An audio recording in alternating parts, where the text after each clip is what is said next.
विद्यार्थियों, हम BA part 3 का पेपर 2 पढ़ रहे हैं और इसमें हम अर्बन सोशोलॉजी क्या है ये देख रहे थे।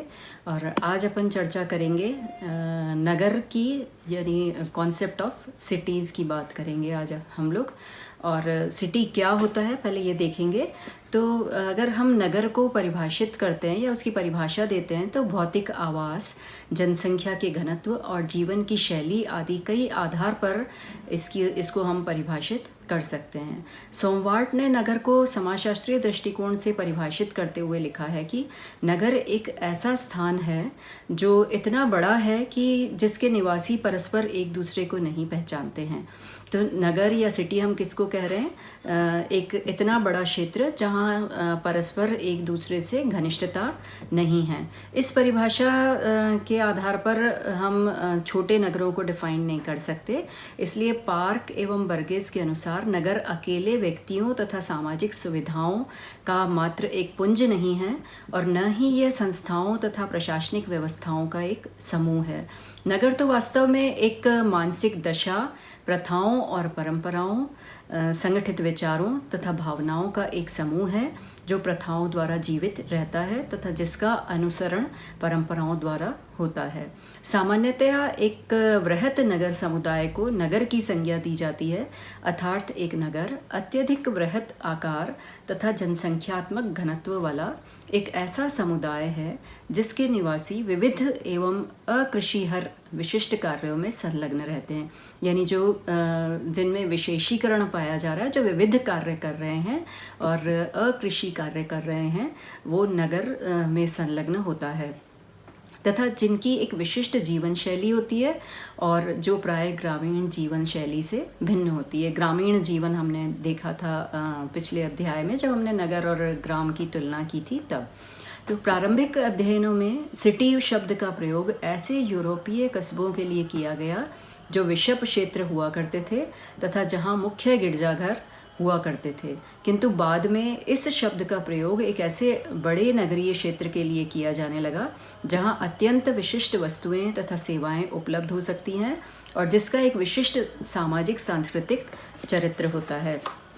यानी एक ऐसा सिस्टम जहां पर housing, transport, sanitization, land use और कम्युनिकेशन पाया जाता है, यानी जहां आवास, परिवहन, संचार, स्वच्छता, भूमि का उपयोग के लिए निर्मित एक व्यापक व्यवस्था होती है, उसको हम नगर कहते हैं। जहाँ पर हाउसिंग भी है, यानी आवास की सुविधा है, ट्रांसपोर्टेशन है, परिवहन की सुविधा है, सैनिटाइजेशन है, स्वच्छता है जहाँ पर, और लैंड यूज़ है, यानी भूमि का उपयोग किया जा रहा है, और कम्युनिकेशन है, यानी संचार है जहाँ पर इनकी सबकी एक व्यवस्था होती है, एक व्यापक व्यवस्था होती है, उसको हम बोल रहे हैं नगर या सिटीज़।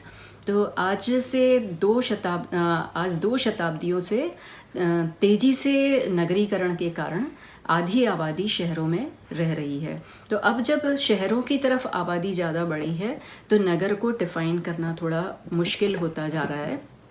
फिर भी हम नगर को अगर परिभाषित करते हैं तो हम इसको सांख्यिकीय आधार पर भी परिभाषित करते हैं, स्टैटिस्टिकल बेसिस पर भी करते हैं कि कितनी पॉपुलेशन होगी नगर के अंदर, और इसके अलावा जनसंख्या के घनत्व के आधार पर भी करते हैं। तो जनसंख्या के घनत्व के आधार पर हम नगर को जब परिभाषित करते हैं तो हम कह रहे हैं एक नगर मानव बस्तियों से अपेक्षाकृत बड़े आकार के कारण भिन्न होता है, यानी इसमें मानव बस्तियों से एक बड़ा आकार है ये, यानी पर स्क्वायर में कितना, प्रति वर्ग मील घनत्व में कितना घनत्व है ये नापा जाता है इसके अंदर।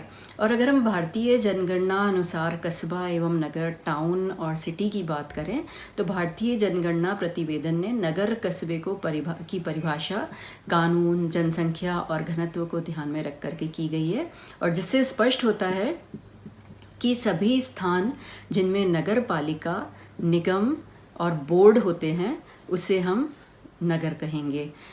वो सभी स्थान जो नगर कहलाते हैं जहाँ 5000 से अधिक जनसंख्या हो, कम से कम 75% पुरुष कामकाजी जनसंख्या गैर कृषि कार्यों वाली हो और जनसंख्या का घनत्व कम से कम 400 व्यक्ति प्रति वर्ग किलोमीटर हो।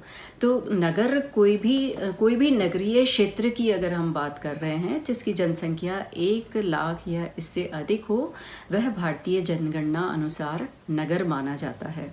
तो नगर को अगर हम व्यवसाय के आधार पर बात करें तो नगर वह है जिसमें व्यवहारिक रूप से कोई कृषि कार्य नहीं होता है। यानी ग्राम और नगर में जो मौलिक भिन्नता हम कह रहे थे कि ग्रामीण क्षेत्र में कृषि मुख्य व्यवसाय है, जबकि नगरीय क्षेत्रों में व्यवसाय में विशेषीकरण पाया जा रहा है।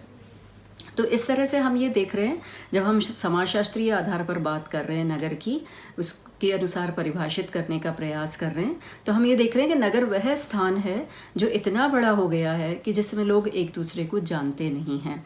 सोरोकिन और जिमरमैन ने 8 लक्षण बताए हैं नगर का, उसके आधार पर उन्होंने परिभाषित करने का प्रयास किया है, जिसमें मुख्य रूप से व्यवसाय के आधार पर, पर्यावरण के आधार पर, समुदाय का आकार, जनसंख्या का घनत्व, विषमता या जनसंख्या में विषमता, सामाजिक विभेदीकरण और स्तरीकरण, गतिशीलता और अंतःक्रिया की व्यवस्था यानी संपर्क का प्रकार एवं संख्या, ये सभी लक्षण ग्राम एवं नगर दोनों में ही विद्यमान है, लेकिन दोनों के अंदर अंतर है। तो इसी तरह से लुईस बर्थ ये कह रहे हैं कि समाजशास्त्रीय दृष्टिकोण से एक नगर को अगर हम परिभाषित करते हैं तो ये सामाजिक भिन्नता वाले व्यक्तियों के बड़े घने बसे हुए और स्थायी निवास के रूप में की जा सकती है। थियोडोरसन के अनुसार अगर हम चर्चा करें नगर की, तो वे कहते हैं नगरीय समुदाय एक ऐसा समुदाय है जिसमें उच्च जनसंख्या घनत्व, गैर कृषि व्यवसायों की प्रमुखता, जटिल श्रम विभाजन से उत्पन्न उच्च श्रेणी का विशेषीकरण और स्थानीय सरकार की औपचारिक व्यवस्था पाई जाती है। नगरीय समुदायों की विशेषता जनसंख्या की विशेषता में जनसंख्या की विभिन्नता, अवैयक्तिकता तथा द्वितीयक संबंधों का प्रचलन तथा औपचारिक सामाजिक नियंत्रण आदि पाया जाता है। तो इस तरह से हम नगर को डिफाइन कर सकते हैं, नगर को हम परिभाषित कर सकते हैं। अब हम नगर की विशेषताओं की बात करेंगे, कैरेक्टरिस्टिक्स ऑफ सिटी। तो जब हम इसके परिभाषा देख रहे थे तो हमें ये पता लगा कि यहाँ गैर कृषि कार्य हो रहे हैं या आकार बड़ा है इसका, या संबंध औपचारिक हैं। अब हम इसकी विशेषताओं की बात करते हैं। तो किंग्सले डेविस ने अपनी पुस्तक मानव समाज में नगर की संरचना की विशेषताएं बताई है। उनके अनुसार सामाजिक विषम रूपता पाई जाती है नगर में, द्वितीयक साहचर्य पाया जाता है, सामाजिक सहिष्णुता है, द्वितीयक नियंत्रण है, सामाजिक गतिशीलता, स्वैच्छिक साहचर्य है, व्यक्तिवादिता है और स्थानीय पार्थक्य है, यानी स्थान के अनुसार भी पृथक पृथक रह रहे हैं। फिर हम अगर लुईस बिर्थ के अनुसार परिभाषा इसकी विशेषताएं देखते हैं तो वे कह रहे हैं कि जटिल श्रम विभाजन एवं व्यवसायों में विविधता जो सामाजिक स्तरीकरण की व्यवस्था का प्रमुख आधार होता है वो नगरों में पाया जाता है। अधिक स्थानीय और सामाजिक गतिशीलता होती है, जनसंख्या की क्रियात्मक अंतर्निर्भरता होती है और अंतर्वैयक्तिक संपर्क पाए जाते हैं और सामाजिक नियंत्रण के अप्रत्यक्ष साधन पर निर्भरता होती है। तो इस तरह से, और इनमें आदर्शात्मक विचलन भी पाया जाता है।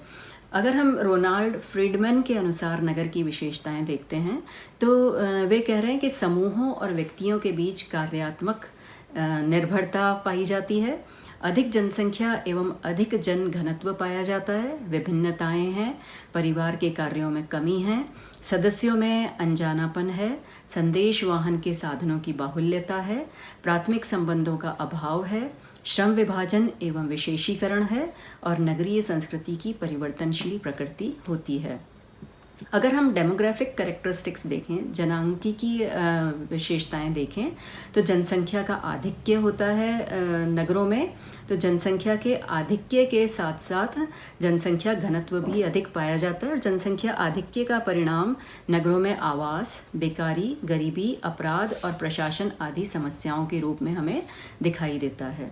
इसके साथ साथ जनसंख्या की विषम रूपता पाई जाती है। तो नगरों में जनसंख्या का आधिक्य होने की वजह से जनसंख्या में विषम रूपता होती है।